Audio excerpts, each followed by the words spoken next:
ବନସ୍ତେ ଡାକିଲା କାଜ ବରଷ କେ ଥାରେ ଆସିଛି ରାଜ ଆସିଛି ରାଜ ଲୋ ଘିନି ନୂଆ ସଜବାଜ ବଉଳ ଲୋ ଘିନି ନୂଆ ସଜବାଜ।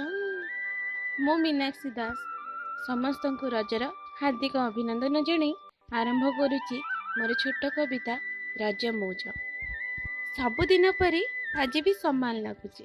ହଁ, ସବୁଦିନ ପରି ଆଜି ବି ସମାନ ଲାଗୁଛି। ରଜ ମଉଜର ଉଲ୍ଲାସ ଖାଲି ଗାଁରେ ନୁହେଁ, ସହରରେ ବି କମି କମି ଯାଉଛି। ଗଭର୍ଣ୍ଣମେଣ୍ଟରୁ ଗୋଟେ ଛୁଟି ମିଳିଯାଇଛି। ହଁ, ଗଭର୍ଣ୍ଣମେଣ୍ଟରୁ ଗୋଟେ ଛୁଟି ମିଳିଯାଇଛି। ଖରା ଛୁଟିରେ ଆଉ ଗୋଟେ ଦିନ ପୁଣି ଏଡ୍ ହେଇଯାଇଛି। ଖୁସି ତ ନୂଆ ଡ୍ରେସ୍ ପାଇଁ ହେଇଛି। ଖୁସି ତ ନୂଆ ଡ୍ରେସ୍ ପାଇଁ ହେଇଛି। ଆଲମାରି ଥାକରେ ଗୋଟେ ନୂଆ ଡ୍ରେସ୍ ପୁଣି ଗେଞ୍ଜା ହେଉଛି। ପିଠାପଣା କଥା ନ କହିଲେ ଚଳେ। ପିଠାପଣା କଥା ନ କହିଲେ ଚଳେ। ଚକୁଳି, ଇଟିଲି,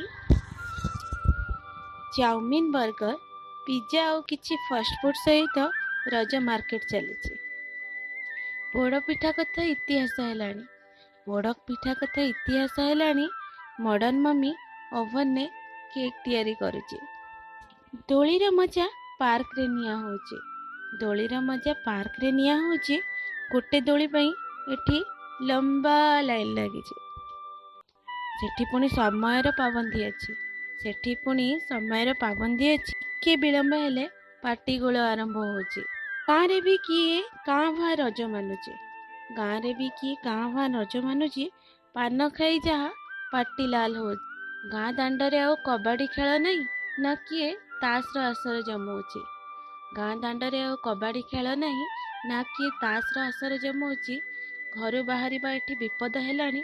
ରଜ ମଉଜ କଥା କିଏ ବା ଭାବୁଛି। ବୁଢ଼ୀ ମା ଠାରୁ ଗପ ଶୁଣିଥିଲି। ବୁଢ଼ୀ ମା ଠାରୁ ଗପ ଶୁଣିଥିଲି। ରଜ ଏମିତି ହୁଏ, ରଜ ସେମିତି ହୁଏ। କିଛି କିଛି କଥା କାନରେ ପଡ଼ିଛି, ଆଉ କିଛି କଥା ଭୁଲି ଯାଇଛି। ପରମ୍ପରା ଖାଲି ଯାହା ବାକି ରହିଛି, ଯାହା ଯିବାର ଥିଲା ସେ ଚାଲି ଯାଇଛି। ସବୁଦିନ ପରି ଆଜି ବି ସମାନ ଲାଗୁଛି। ରଜ ମଉଜର ଉଲ୍ଲାସ ଖାଲି ସହରରେ ନୁହେଁ, ଗାଁରେ ବି କମି କମି ଯାଇଛି। ନମସ୍କାର, ଧନ୍ୟବାଦ।